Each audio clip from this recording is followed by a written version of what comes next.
Auditory, Misty Dancer both have early speed. In Without Knockin' and Lucky Sermon are close up. Crypto Crush is only 2 lengths off the lead, and Blue Breeze trails.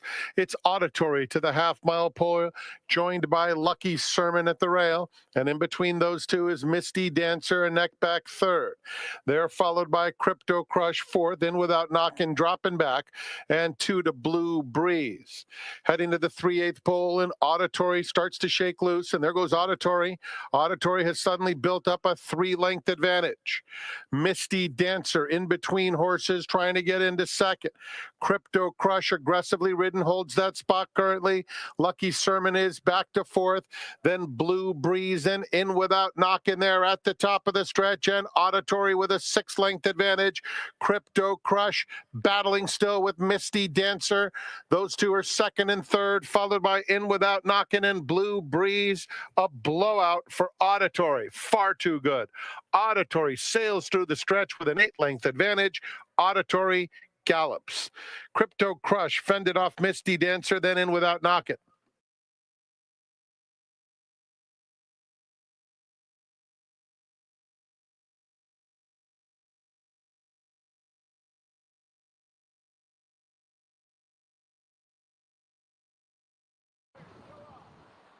Bit of issue with the 5, Mr. Disrespectful.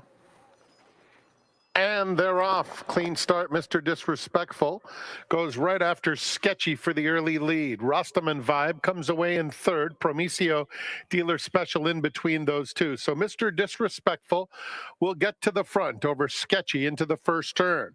Dealer Special between rivals claims third. Promisio and then Rostaman Vibe 3 wide and 4 lengths off front running Mr. Disrespectful, who will make it onto the backstretch, a clear-cut leader. Has made it to the rail, and Sketchy goes to his outside now, a half length back second.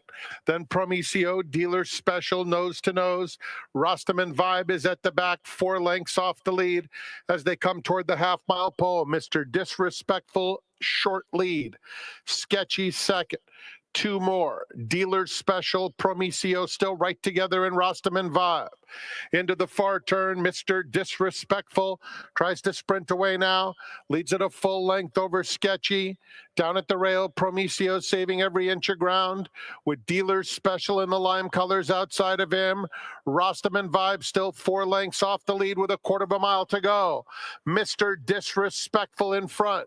Sketchy tries him once again second. Dealer Special in the clear. Rostaman Vibe in traffic trying to find a spot. Opts to the go to the inside of Sketchy, and down at the rail, Promisio. The lead belongs to Mr. Disrespectful, and he's clear by 3 with a 16th to go.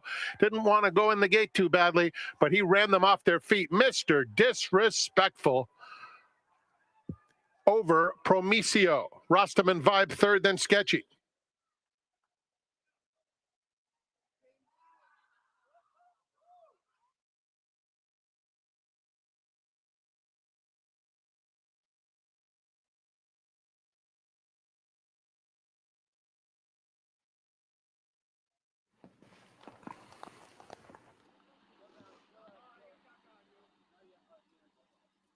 We're in the gate.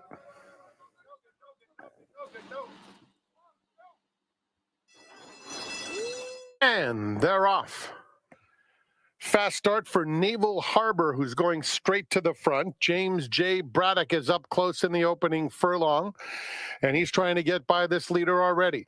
Just in behind them, Highland Echo. He's quite mischief on the extreme outside. Riding by is in fifth, 3 lengths off the lead. 2 clear of the heavy favorite Charlie Pride, who's on the outside of Oscar Production. They move into the far turn, and James J. Braddock is the leader, pressed by He's Quite Mischief. He's Quite Mischief puts his head in front, 3 furlongs from home. Naval Harbor third. Riding by is in fourth. Then Highland Echo. Carmona gets all over Charlie Pride to make some progress. He's now taken the 5th spot and making some headway. Has 6 to make up. The distant trailer is Oscar Production there at the top of the stretch, and it's He's Quite Mischief. Charlie Pride is starting starting to rally strongly at the rail. James J. Braddock has battled back his stablemate, Charlie Pride. Actually, fellow color bearer Charlie Pride is coming after him now. James J. Braddock or Charlie Pride? James J. Braddock, a length to Charlie Pride. James J. Braddock holds on. Charlie Pride just missed. Behind them, riding by in Naval Harbor.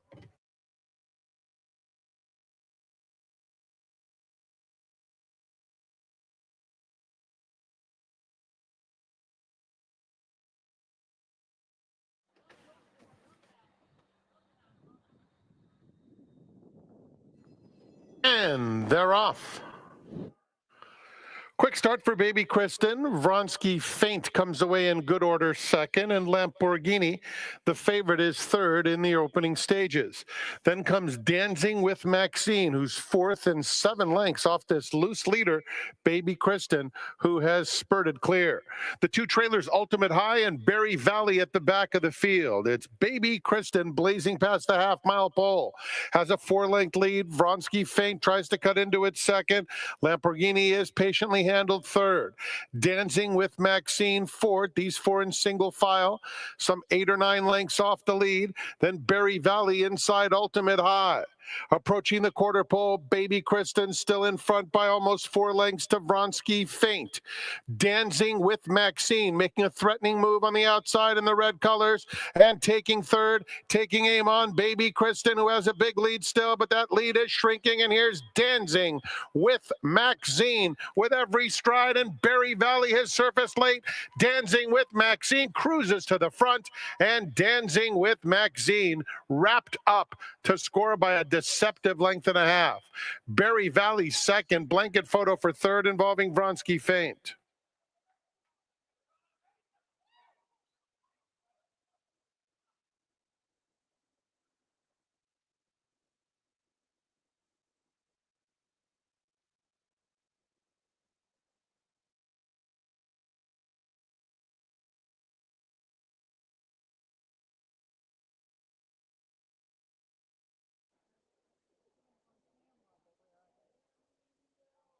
We're in the gate, and they're off. Megaton Man from the outside is out quickly. Salsa on the beach now up to take the lead. They're joined at the rail by Keating Thunder. Willisaw is close up to a joint second. Last Call Paul, 4 lengths off the lead. Pio Nono is just outside of him. Gap of 5 to Jenny's Tiz. It's Keating Thunder coming to the half-mile pole by himself, leading a length and a half to Willisaw in second. That pair is followed by Pio Nono rather, moving up in between horses, and Salsa on the beach just outside, taking third. Last Call Paul is not far behind. He's 4 lengths off the lead, 2 clear of Megaton Man, and it's a distance to Jenny's Tiz. Midway on the far turn, Keating Thunder and Willisaw creeping closer on the outside. These two head and head with a quarter of a mile to go. Keating Thunder is digging in. Willisaw trying to get by. Last Call Paul takes third. And then Pio Nono, they're inside the final 1/8 of a mile. Keating Thunder or Willisaw. Willisaw, Keating Thunder. Willisaw on the outside. Keating Thunder. Willisaw just in front. Keating Thunder battling it will be Willisaw. Willisaw outruns Keating Thunder. Last Call Paul third. Pio Nono fourth.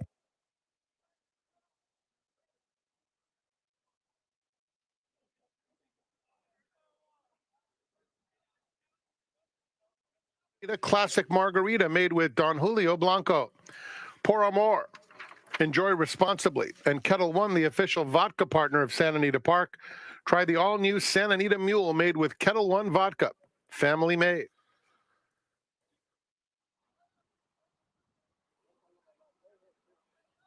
Vibes is acting up. Very restless. And they're off. Clean start. Sariha broke on top. Vibes, Run a Mile in My Shoes with that natural early speed. So now it's Vibes and Run a Mile in My Shoes, stride for stride. Sariha gets a good spot third, and Royal Charter is in fourth. Kinjani 3 wide, fifth on the outside of Baltic Fire, and Omnipotent is at the back of the field. Kinjani went a bit wide into that turn. The leader is Run a Mile in My Shoes. It's a very compact group. As Sariha takes second, Vibes is suddenly shuffling back. Royal Charter moves up between rivals to take third. Omnipotent is in between horses. Kinjani is 4 deep. And at the back of a small knit group of 5 lengths front to back is Baltic Fire. Run a Mile in My Shoes, and Raylu Gutierrez passed the half-mile pole in front with Sariha hounding in second. It's another 2 lengths back, Vibes. On the outside, Royal Charter. Omnipotent drops back, shuffled a bit. A length clear then of Baltic Fire and Kinjani. They're moving around the far turn. They're stride for stride on the front end. It's Run a Mile in My Shoes along the inside. Sariha is up to take the lead while making a wide sweeping bid. Just in behind them, Vibes. Royal Charter is next. They're in the final furlong. And Run a Mile in My Shoes. Sariha. Omnipotent is coming fast with the white blinkers on the outside. Here's Omnipotent to Run a Mile in My Shoes. Omnipotent with the momentum. Omnipotent wins it by a length. Tight photo for second. Kinjani came absolutely motoring to be in a close photo with Run a Mile in My Shoes. Fourth between Vibes and Royal Charter.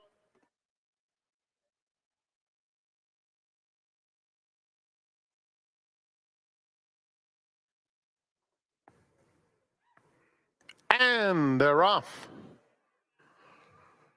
Roman Empress, Icy Mischief broke out very alertly too and is vying for the lead. Down at the rail, Pondergating is up close too, but it is Roman Empress who's the fastest to the half-mile pole.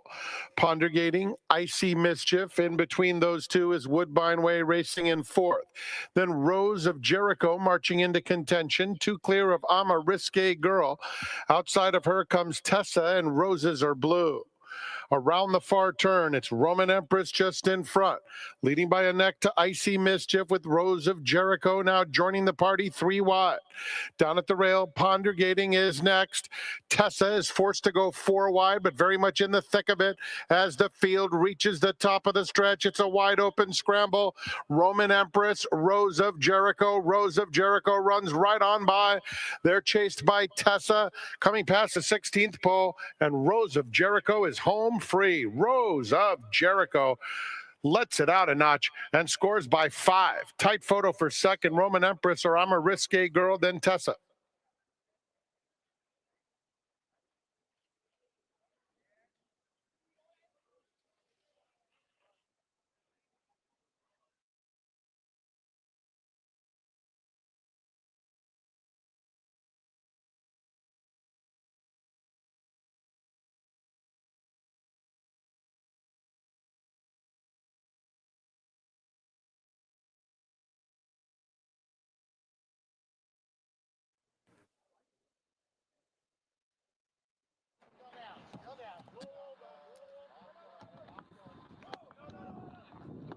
In the gate. And they're off. Some bumping toward the outside there. Big Juanito came out smoothly. So did One of These Days. They matched strides through the stretch. And Naismith out in the center of the course still stays way out there after the top pair now tucking in to save a little bit of ground. Gentlemen's Club and Dancing Porky are next to one another. Acero bid on the prize and Smooth Salute trails. Into the first turn, Diego Herrera puts the pedal to the metal on Big Juanito. And Big Juanito sprints away, leads it by almost 4 lengths. One of These Days content to track in second. Then comes Naismith in third. Down at the rail, bid on the prize. Dancing Porky went very wide around that turn. He is currently sitting just in behind the other pair. Acero is racing in between horses, and Gentlemen's Club outside of him, leaving Smooth Salute as still the trailer. They're coming to the half-mile pole. Big Juanito left alone up top. Has it a length and a half. The heavy favorite, One of These Days, inches closer in second. And Naismith keeps the pressure on the top pair. One of These Days coming after Big Juanito now. Another 4 lengths back comes Gentlemen's Club in fourth, and Smooth Salute is underway, taking the 5th spot as they move around the far turn. Big Juanito has yielded. One of these days, and Naismith go on past the quarter pole. Gentlemen's Club, smooth salute on the outside there at the top of the stretch. One of these days, Naismith, Gentlemen's Club, smooth salute. They're in the final furlong. One of these days, smooth salute continues to grind away on the outside. He's coming dangerously now. And smooth salute coming after one of these days is trying to hold him off. One of these days, smooth salute, one of these days, smooth salute, got him. Right on the money, another for Giovanni Franco. One of these days, heartbreak loss. Naismith was third, and fourth was between Bid on the Prize and Gentlemen's Club.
Another day and another Pick Six carryover. Hi, everybody. My name is Tom Quigley, VIP Player Concierge, sitting next to the VIP Player host. His name, Jeff Chapman. Chappie, happy Saturday. Welcome to the seminar. Happy Saturday. Happy carryover day. And it's becoming a pattern here at Santa Anita. Racing office is doing a good job. Yeah, good job. Yesterday it was prices all day long. So a lot of vulnerable favorites. 5 out of 6 paid in excess of $9,000. Think about that for a minute. Yeah, it's amazing. And it's nice to see. I think you had mentioned it yesterday, the Pick Six, now that it's the $2 version, we're kind of catching that momentum again that we had before we went to the 20-cent. So the carryovers are getting bigger and bigger. You were back at the Kentucky Derby last week, and then on Sunday we had that 2-day carryover here. Our total new money was $900,000. One example of how we're gaining some momentum. Speaking of the Kentucky Derby, you're all tan. I thought it was raining in Louisville, Kentucky. How the heck did you get a tan? So it was actually warm on Friday. Oaks Day. So we went to the Derby. We got in on Thursday. By the way, let me slow you down a minute. First Derby you've ever been to? Well, that you saw? Yes. I had been to several when I was in college and high school, and that did not matter. Infield, no one's watching. You can figure out the rest. But so, yes, first Derby. And what'd you think? I mean, you were in Millionaire's Row, basically. You went with some deep-pocketed relatives. What was the overall experience like? Unbelievable. I mean, from the combinations, look, it was second to none. We kind of had the royal treatment. Thank God we had our own driver and everything like that.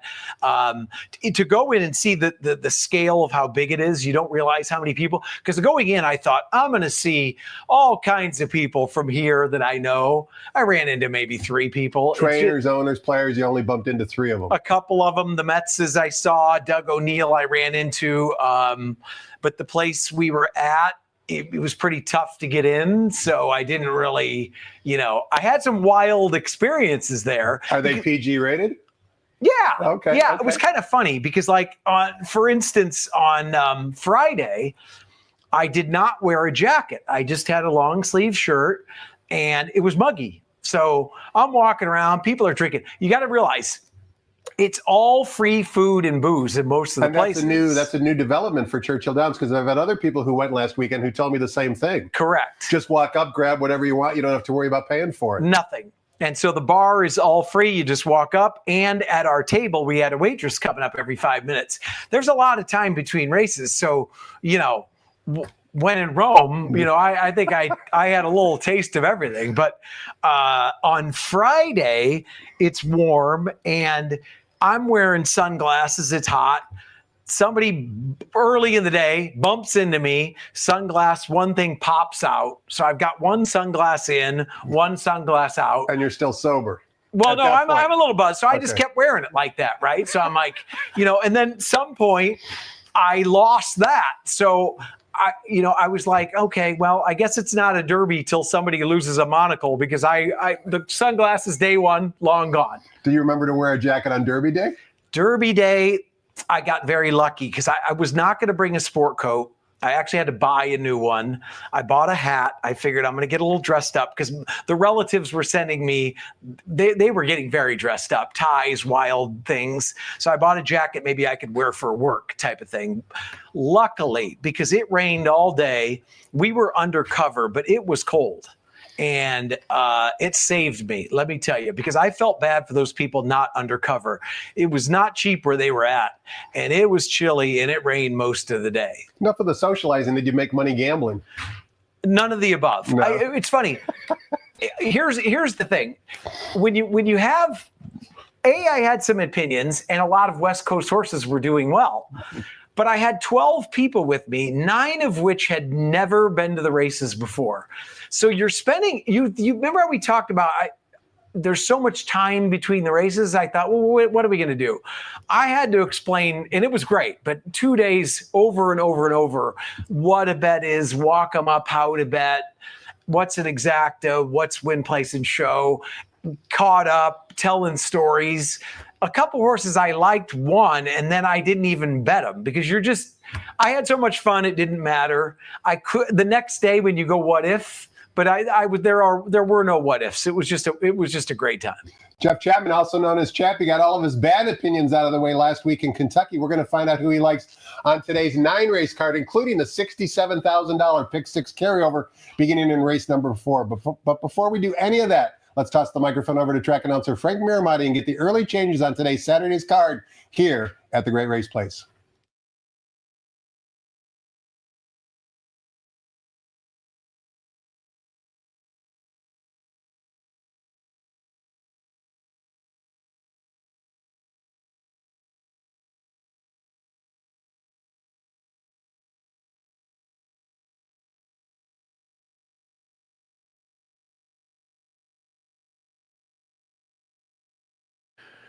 Good afternoon, ladies and gentlemen, and welcome to Santa Anita Park, the Great Race Place. We have a pick six carryover of $67,674.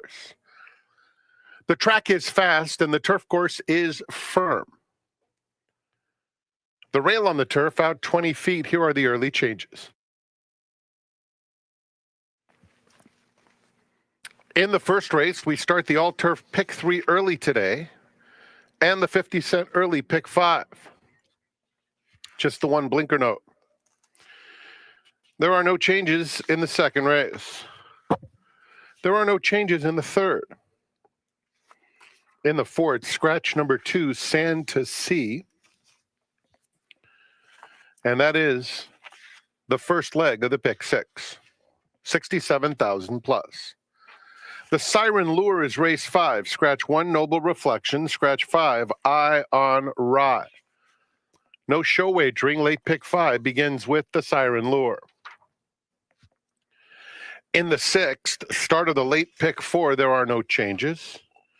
There are no changes in the seventh, start of the $3 late pick 3.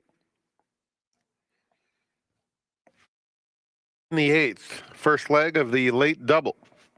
Scratch number 7, Divine Rascal. And in the ninth, scratch 3, Lead the Way K. Super high 5 wagering is offered on race 9. Enjoy your day at the Great Race Place. Post time for the opener, 57 minutes away at 1 p.m. Remember that on Fridays, Saturdays, and Sundays, we offer the Coast to Coast Pick 5. Another huge payoff yesterday. Today, it will begin at Gulfstream with their 9th in about 2 hours. Let's go back to Quigley's Corner for the seminar and try to get you some pick 6 winners. On hand today for that assignment is Jeff Chappie Chapman.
Jeff, as you well know, every Saturday, Sanity offers the ultimate fan experience where players can come in and basically get a behind-the-scenes look at Sanity to morning, day, and night. You're part of this, and it includes things like breakfast at Clocker's Corner, a tour of the receiving barn, Silk's room, meet at Clydesdale, go in the walking ring, watch a race from the winner's circle, visit the speakeasy. I mean, these are things that fans can do every Saturday here at Sanity that you can't do even if you wanted to do it and pay for it.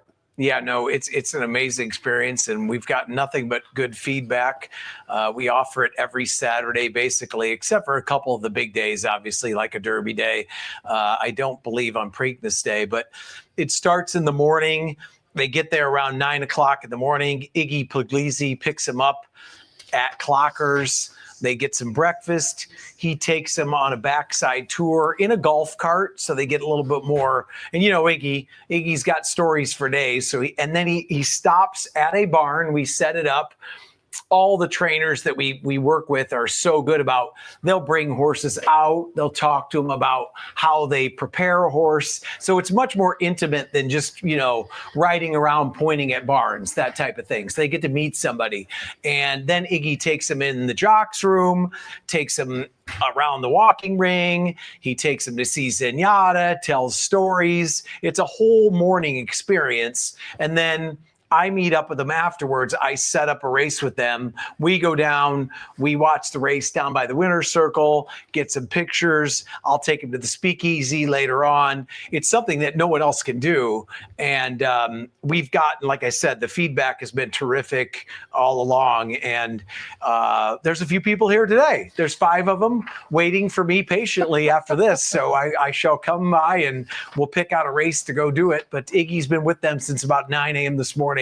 And I encourage everybody to do it. And everybody said the price is well worth it for like you said, you can't get that anywhere else. So it's a terrific thing we've been doing. It's a behind the scenes, one of a kind experience. So if you want to get involved, go to the Sanita website, sanita.com, and log on to, or I should say, click onto the Ultimate Fan Experience graphic. And there you will be able to buy the package. It's $115 per person. But as you just heard Jeff describe it, certainly worth every penny. You'll be amazed at what you're able to gain access to if you're part of the Ultimate Fan Experience. All right, let's see if we can be the ultimate Pick 6 players today, Jeff, by finding some winners in the Pick 6 sequence. But first things first, we got to take a look at race number 1 mile on the turf course for fillies and mares. $30,000 is the claiming tag. The rails today are 20 feet. As you heard Frank Miramati say, not only does race 1 begin the popular 50-cent early Pick 5, but today it also begins the $3 all-turf Pick 3 with a reduced 15% takeout.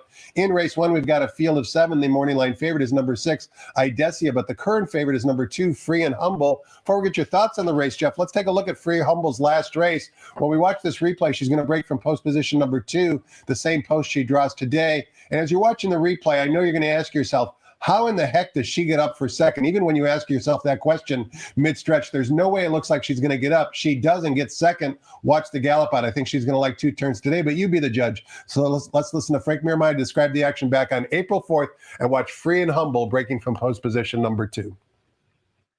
And they're off. Vegas Love hopped in the air and is last. September Magic is going out for the early lead. Here's Cheeky Gal flashing plenty of early zip, along with Ace Baby, who is third and only a length off the top pair. Diamond Bar Gal is widest of all. That group is followed by Activated and the Lime Soaks between horses. Ready Jet Go is down at the rail. Vegas Love second to last, and Free and Humble trails. Cheeky Gal passes the half-mile pole in front of length to September Magic in second. Then Ace Baby, Diamond Bar Gal continues a wide journey in fourth. They're followed by Activated. Ready Jet Go is down on the inside, just 4 lengths off the lead. Vegas Love and Free and Humble continue at the back of the field. It's Cheeky Gal to the quarter pole. It's been prominent every step of the way. September Magic now applies serious pressure, and September Magic is right on even terms and up to take the lead with a furlong left to go. Vegas Love down the center of the course is starting to pick it up late. Has to get to September Magic, though, who has built up a 3-length lead. Make it 4 now. Vegas Love in the center of the course, finishing with interest, as is Free and Humble. It will be September Magic. Chappie, as we watch the gallop out for Free and Humble, you and I were commenting off air. How is she going to get up for second? Well, not only does she get up for second, but you can see on the gallop out, she obviously beats the winner. That doesn't help players who backed her that particular afternoon at 4-1. But as I mentioned, she does stretch out today. Now, she's a little bit camera shy. She's just 2 for 19 lifetime. You like her, but you didn't put her on top. Yeah, I'm definitely using her in my pick 5. I was kind of between 3 horses, and that was one of them. The not liking to win much kind of swayed me the other way. But obviously that replay, and we love the replays and the trouble trips, was a very good replay to watch. I leaned towards the 4 as my top pick for a couple of reasons. You know, Baltus drops this horse down to 30, non-winners of 3 lifetime. This horse is run well fresh, coming off of freshening again, and each time this horse is run off of a layoff, horses run well fresh, and also likes the mile distance. So that was kind of my tepid top choice because of those reasons. My second choice would be the 6, Adesia. This horse is drawn outside and it takes another drop. A couple reasons for this. I think the last race, obviously going 6 was a prep. Now they're going long.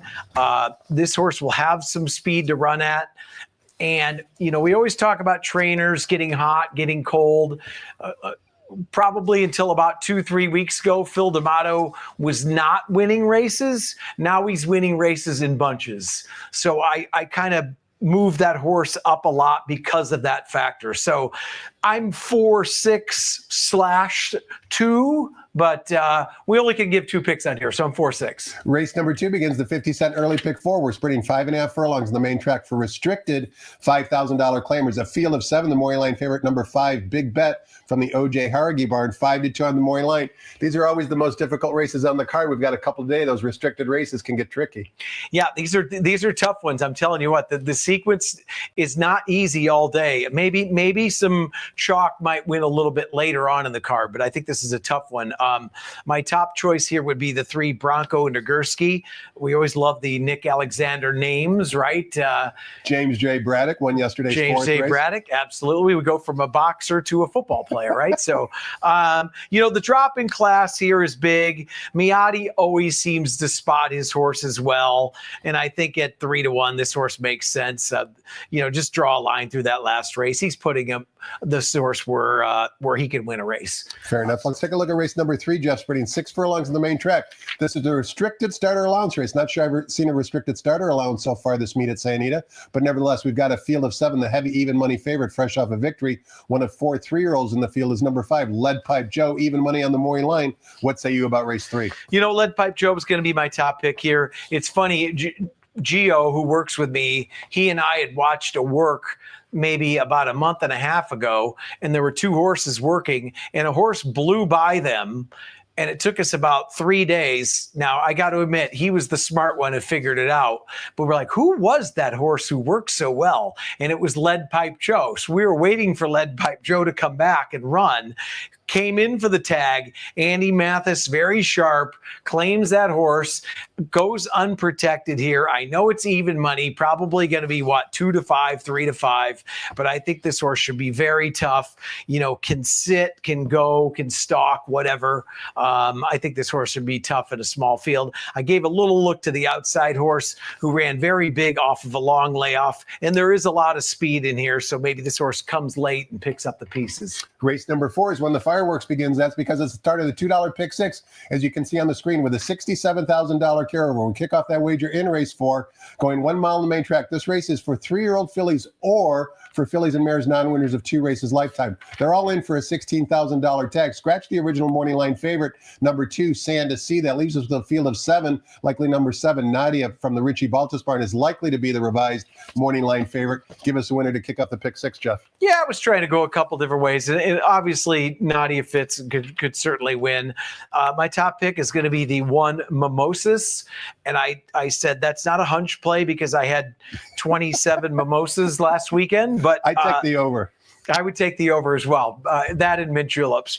But this horse stretching out, going 2 turns for the first time, should be forwardly placed. I like Kimura jumping on.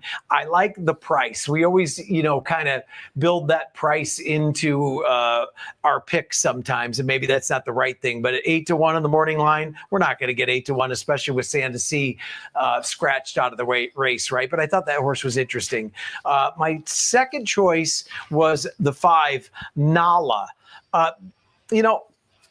Maldonado's going to be on the engine here. I think this horse has a chance maybe to sneak away at 6-1, but I don't have a real strong opinion in the 4th race. Fair enough. Let's take a look at race number 5, Jeff. That begins the 50-cent late pick 5, and it's our feature race on today's card. It's the $100,000 guaranteed Siren Lure Stakes, 6 furlongs in the flat turf course. There are 2 scratches. Scratch the 1, Noble Reflection, as well as number 5, Ion Rai, who's entered tomorrow. The morning line favorite, who won this race back in 2022, is number 4, Brand, coming off the long layoff for trainer John Sadler. 9-5 on the morning line. I'm skeptical whether or not, even with the scratches, Brand will be the favorite. What say you about race 5, Jeff? It's interesting that there's a 5-horse field and 3 of them are 7-year-olds, which you don't see often, right? Senior Citizen Derby. Correct. To me, Air Force Red is clearly the horse to beat. It seems to be getting better. Back in the day, Air Force Red always seemed to need the lead. I think he's kind of rounding back into good form, and B, he's learned to rate. He's got tactical speed like Santa Anita. He's going to sit just off of Lovesick Blues. Obviously, Noble Reflection was going to be the lone speed, but Baraccio had both of them. He scratches the 1. The 6 is going to the lead, right? And it's going to clear here, I think. So, Braun, look, Braun has only run a couple times in a long time. It's great. He's a grade 2 winner, very talented, but as a 7-year-old now who hasn't ran much lately, I'll let Braun beat me if he does, so be it. Race number 6 begins the 50-cent late pick 4, and on paper, Jeff, race 6 looks like an excellent maiden special weight race, I should say.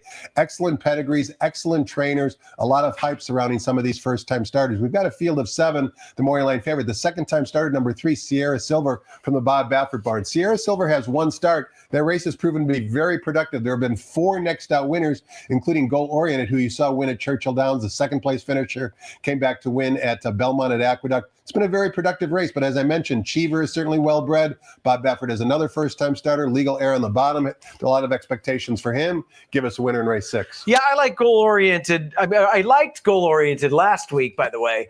I always have a side note story, right? I was trying to get there for that race. I get there for the race. That was one of the few horses I liked. I wanted to bet. It was early on in the card, I think race 3. Early on the card, just getting there. I got all my information. I'd studied for like 4 days. And there's a guy, probably had a few too many, wearing... Already by race 3. Oh, yeah. They start early there, right? Okay. Had a big, giant pink hat on, right? I would bet he or she didn't see the Derby. No, but he also stole my form.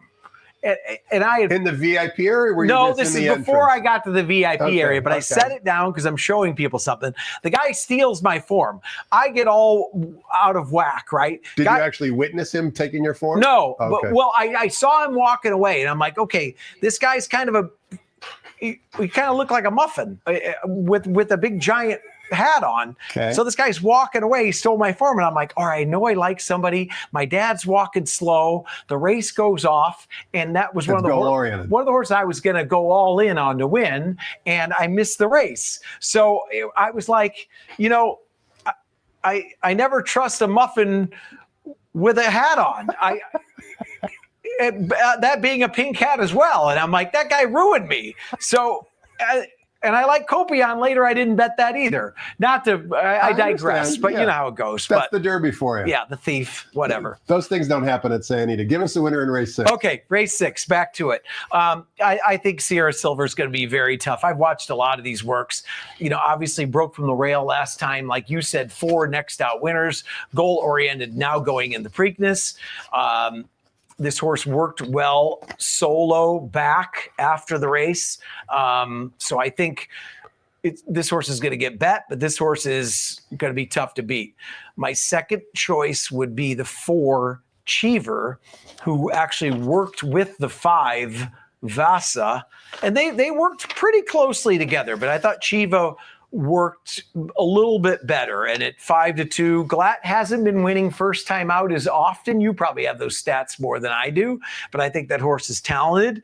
I do have a play against if do tell, sure. So I think right in the winner's circle, but go ahead, tell the story. 100% this horse is going to win now. So first of all, everybody always says bet the higher Baffert, right? Heard it a million times. Right? And if you go on First TV, or that's what we call FirstTV.com. FirstTV.com. I still want to call it XBTV. The horse has been working with Gaming, Cavalieri, Varney, some very good horses, has a lot of speed. Every work, this horse never changes leads, never. And that is not a Baffert thing. I think this horse has a lot of talent. I think this horse is going to get bet.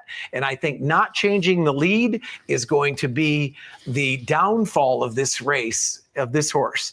That being said, the horse will probably win by 5. But that is my complete play against. Wrong lead every work on First TV. That's why you watch them. Your Muffin Man with the pink hat probably goes by the name Southern Gentleman, so it kind of all ties together, which is the name of the Baffert runner that you're knocking. Race number 7, we're back sprinting on the turf course, 6 furlongs of the distance. It also begins the $3 late pick 3 with a reduced 15% takeout. Once again, we've got another race, 3-year-old fillies or fillies and mares, non-winners at 2 races lifetime. They're all in for a $32,000 tag. We've got a competitive field of 9. Number 9, Lovin' on the Run, switching jockeys over to Hector Barrios as the 9-5 morning line favorite. Talk to us about race 7, Jeff. Yeah, I mean, look, I hate to take that. That's going to be my top pick, the 9, Lovin' on the Run, takes the drop here. Hector Barrios, what else can you say about him on the turf? He's always in the right spot at the right time. He, besides Pratt, right, he's the man on the turf out here. And no disrespect to some other guys who've been riding terrific, but, I'll probably take the short price there. The interesting horse to me that I picked second is the 4 Petite Treat. That's the only 3-year-old in the race. One of 2. The other one is Lady of Sky. Oh, you're correct. But that's the only 2-time winner in the race. Which is what the condition is written for. Correct. So this horse fits the condition well. No one else has beaten maidens. This horse is a 2-time winner. And I think at 5-1 for our friend Mike Pipey, this horse is worth a long look and has won both races here at Santa Anita. Race number 8 begins the $5 late daily double, also with a reduced 15% take on this restricted $5,000 claiming race. There is one scratch. Scratch the 7, Divine Rascal. Still leaves us with a good field of 10. Number 3, My Bucket List was is the 3-1 morning line favorite. Before we get your thoughts on the race, Jeff, 6 of these 10 runners exit the same race. This was back on April 20th.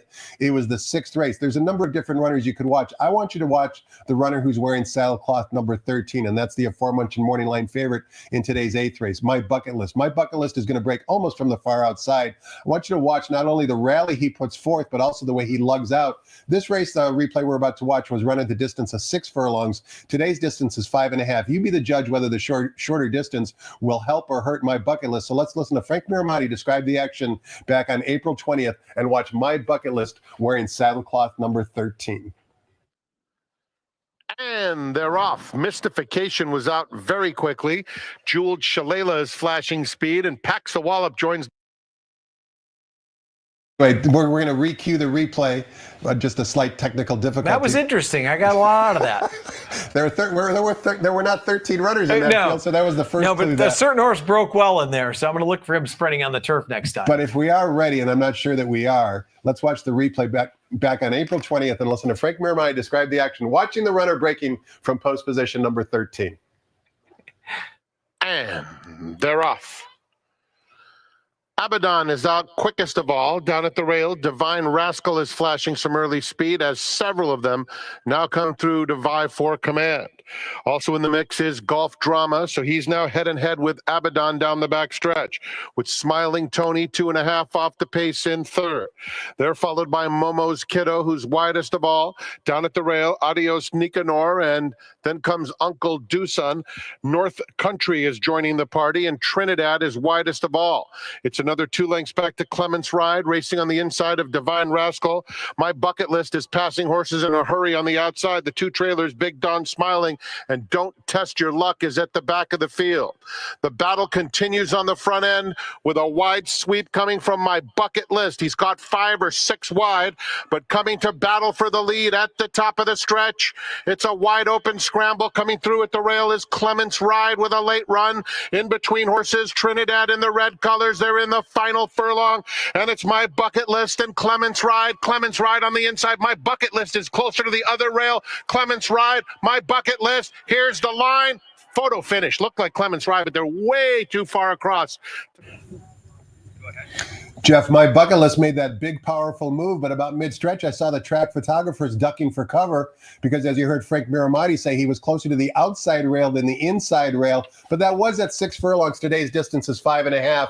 Who'd you like in this race and why? Yeah, I mean, I think it was Dollar Day because My Bucket List grabbed a hot dog from one of the guys in the stands on the way by. But you got to use that horse. That concerns me a little bit, lugging out like that. You know, Divine Rascal was a big scratch right there who had a bad trip in there.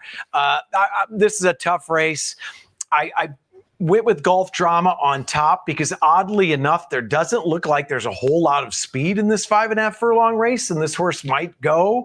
I am using Bucket List, but the other horse I looked at was the outside horse, Big Don's Smiling, who has shown some speed, has won 3 times at this distance. I like the outside draw. I like Kamira back on the horse, but this race is tough to me. Jeff, we close out a very challenging pick 6 sequence in race number 9, where we're sprinting 6 furlongs for maiden optional claiming types. Race 9 also offers $1 super high 5 wagering. Scratch the 3, Lead the Way K in race number 9 leaves us with a field of 8.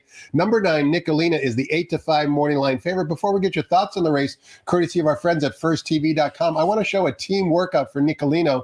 This would have been the most recent drill on May 3rd. Take a look at who is leading Nicolino right now. Nicolino is going to wind up on the outside.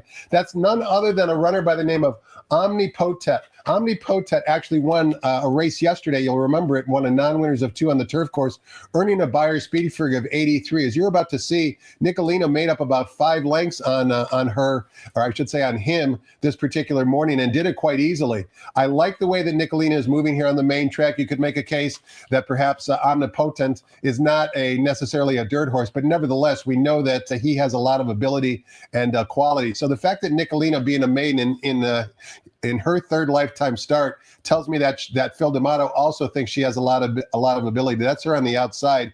And if you have the PPs in front of you, Nicolina in her debut ran against a monster from the Mark Glatt barn by the name of Formula Rosa. Formula Rosa has not been seen since that debut, but she won very, very nicely in a quick time. I think Nicolina is one of the few favorites on today's card that's going to be tough. However, handicapping is a difference of opinions. You're gonna look elsewhere to find a winner in race 9. Well, I always got to look for value. I mean, clearly Nicolene is the one to beat, drawn outside, right, and working well. A couple of things I thought about in this race. Obviously, my top pick is actually the 7, Moonlit Courage for Papa Mandela. Showed some speed in a maiden special weight. And I like the work coming back on May 4th. This horse they had a stranglehold on this horse, and after the wire, kind of let this horse run a little bit and stride it out very nicely. So I think there's some talent there. And at 8-1, I think it's worth the price. The other horse I looked at was Don't Tell Our Wives, who actually has more experience against Nicolina. So maybe you might say Nicolina has more upside, right? But they ran right together last time. Don't Tell Our Wives got little tight right before the wire. Probably wasn't going to beat Nicolina, but it was close. And now JJ Hernandez jumps aboard, and Nicolina, or Don't Tell Our Wives, has ran much better the last 2 races since adding the blinkers. So I think at 4-1, JJ, little bit of trouble. Little bit of a price difference. That's why I went 7-5. I have written down 7-5/9, but you got to go 2 here. So that's what I'm doing. Jeff, before I cut you loose, just one more wager for all of us to consider. That's the $1 coast to coast pick 5. Did you see the results yesterday? There were 2 winning tickets. Each of them paid $28,000. That's a great story, right? The story gets even better. One of the winning tickets was purchased for $80 at FanDuel Racing/TVG. The other ticket was purchased for $240 at a OTB facility in Connecticut. So congratulations to those 2 very skilled ticket holders. They bet $80 $200 and $240, and they each took home in excess of $28,000. Today's your chance to maybe score with a similar payout. As you can see, it starts with Gulfstream Park, race number 8, $1 minimum, low 15% takeout. Jeff, thanks so much for your time and insight today. Welcome back home. Good luck in the Pick Six, and hopefully you pick some winners. Yep, hope so. And thanks for having me. I love coming on. Everybody have a good luck today with the Pick Six, and happy Mother's Day for tomorrow. Thanks, everybody, for joining us. Have a great afternoon, and good luck.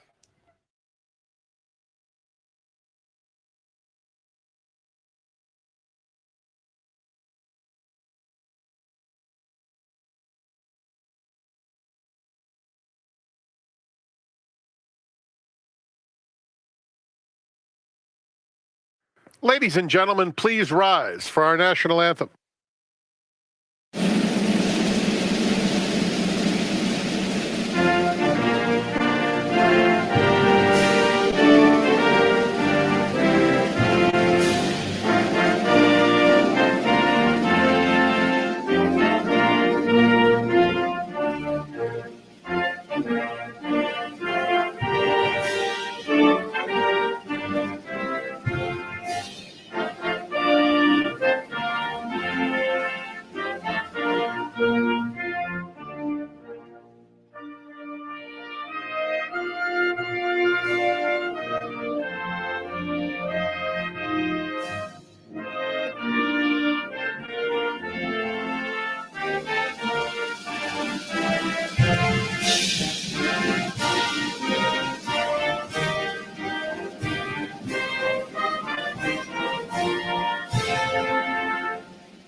Good afternoon, ladies and gentlemen, and welcome to Santa Anita Park.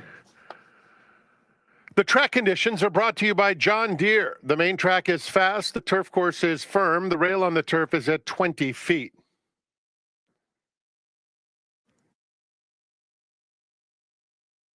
Here are the changes. Blinker note in the first, which not only starts the early pick 5, but also the $3 all-turf pick 3 offered today on races 1, 5, and 7. In race 2, no changes. Turning to the third event, number 4, Captain Willis, should be listed as 5 pounds overweight. In the fourth, we start the $2 pick 6. There is a carryover of $67,674. Scratch 2, Sand to Sea. The fifth is the Siren Lure. No show wagering with the scratches of 1, Noble Reflection, and 5, Eye on Rye. In the sixth race, start of the late pick 4, no changes. No changes in the seventh, first leg of the $3 late pick 3. $5 late double wagering offered on race 8, scratch 7, Divine Rascal. And in the ninth, scratch 3, Lead the Way K, super high 5 wagering offered. Enjoy your day at the Great Race Place. 26 minutes to post for race 1.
Be a smarter better with First TV, the best horses,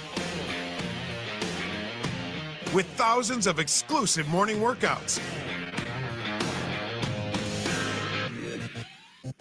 All at your fingertips and delivered right into your inbox. Everything you need to be informed. Be smart. Bet smart. With First TV.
Welcome back, everybody. 13 minutes to post. And on behalf of everyone here at First Racing, we'd like to welcome you to a Saturday here at beautiful Santa Anita Park.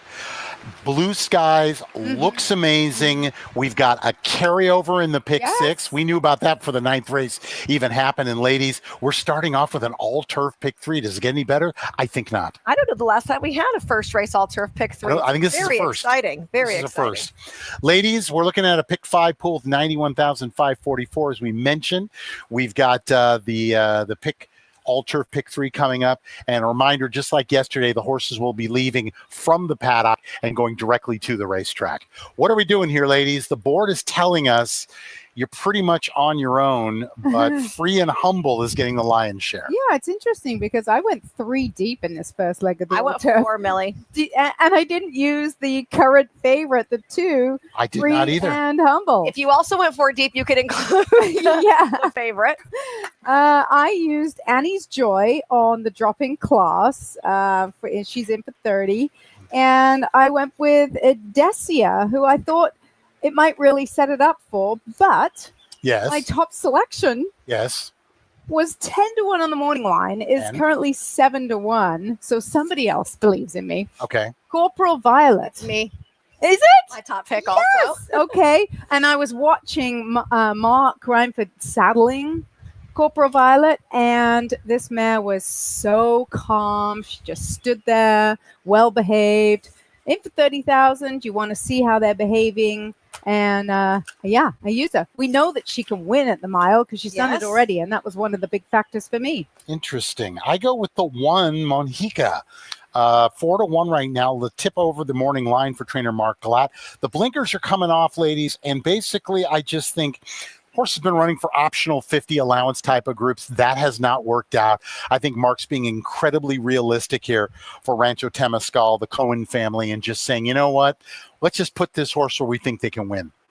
She is out of a Monjou mare, which will certainly get you trip. I was lucky enough to beat the Arc when Monjou won for John Hammond, who I was working for at the time in France. But Monjica, the way she came over, she looked like a colt. I mean, she's a big mare, and she was beautifully turned out. In fact, she got the best turned out. Exactly. I like the fact that she's getting back to the mile trip, right? We've seen her come stateside, run no good in the mile of 16, got on the lead and ran very well at the mile, and then again the mile of 16th, and then 6.5 off the break. So now I just feel like we're back to the trip that we prefer, even looking at her running lines over in Europe. The mile races are where she excels. Corporal Violet has got speed here, Michelle. I'm going to throw it right back at you. Monjica with that railed trip, do you think the idea is to go to the lead? I guess if she breaks well, I mean, that's what they did in 2 of her races. Last time she tried to lay off because they went wicked fast, right? Going down the hill. They went way too fast for her. So I think if it falls to her, that's probably going to be what her best bet is. You can see from her body language, she's on her toes. So there's not going to be a ton of rate there, in my opinion, especially when your other speed might come from the outside. Millie, how say you? I would say that exactly. I mean, just reading her, the way she was prancing on her toes. That's how Millie looks when she goes go to Soul Cycle every day. Blinkers coming off. This 5-year-old Monjica, I think she looked really, really good. Free and Humble, your selection in here just went through the screen and looks good. She's sticking hard at 2-1. Looks to be in a good spot there. I'm going to go with Monjica. I think Monjica 9-2, good price. 2-1 favorite on Free and Humble. They pick 5 pool to 109,000. That'll continue to grow, and also 20,000 so far in the all-turf pick 3. Zoe Chapman will be handling all of the interviews this afternoon, and Jess Pfeiffer will be giving us the up-to-dates from the gate. On behalf of everyone here at First Racing, we'd like to welcome you to a Saturday at Santa Anita.